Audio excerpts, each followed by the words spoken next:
the cat sat on the mat. We want to search for cat. So, in fact, let's put cat there as well. So, we want to search for cat. There are two instances of the word cat inside this string here. So, what we need to do is we need to start at an offset of 0. Let's pull all this down so it doesn't distract us. We're starting at an offset of 0. So it's going to start from before the T. This is position 0. This is 1. Remember we start at 0. So we're going to go 0, 1, 2, 3. 4 is where the C starts. So 1, 2, 3, 4. That's where it starts.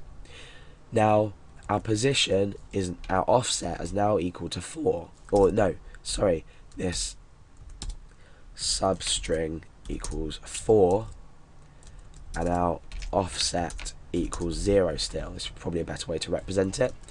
So we've searched 0, 1, 2, 3, 4, and we've got to this C here. Now our offset, the next while around the loop, wants to be here. So we need to add 3 characters to it. However, how do we know how many characters to add to it? Well, we need to obtain the length of the search term in order to add to the offset. So what we need to do is, we need to first of all set the offset to the value, let me think, hold on. So substring 4, right, substring is equal to 4. We need to set the offset equal to substring add the amount of characters in here. So the substring will now become 4 add 3, which is 7. So now the offset's 7. The next while around the loop, we're going to go 1, 2, 3, 4, 5, 6, 7. We've missed out this because we've already found this. We don't need to process this. Now it's going to search from here, and it's going to find another instance of it here, and then it will do exactly the same thing as I've just explained. So if you don't understand this, rewind the video and listen to what I've said again, and try and understand how these variables are being set each time.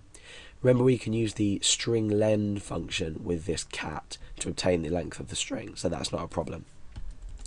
So let's put this into action, put my words into action,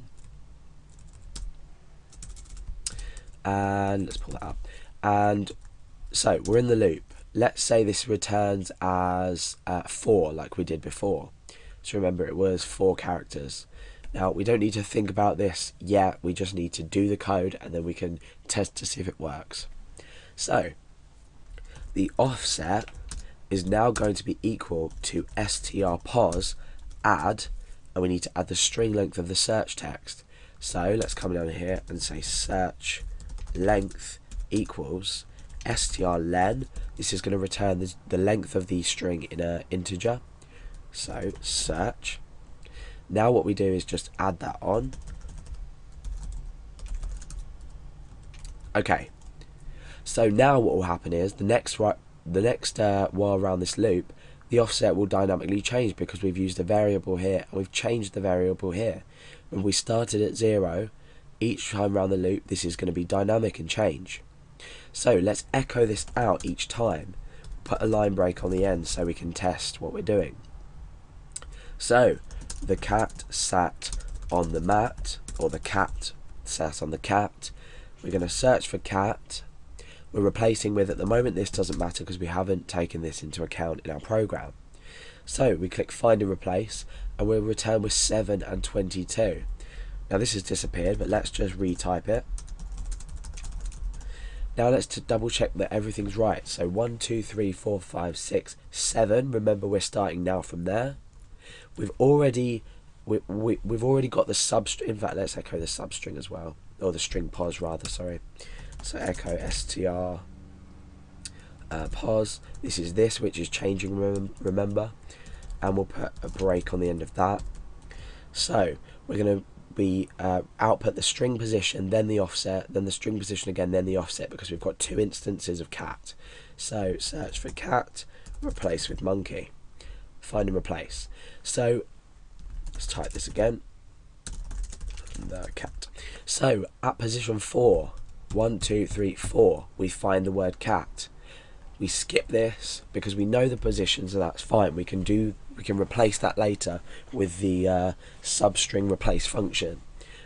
1, 2, 3 on is at position 7, so 4, 5, 6, 7. Now we begin searching from here, so 1, 7, 8, 9, 10, 11, 12, 13, 14, 15, 16, 17, 18, 19.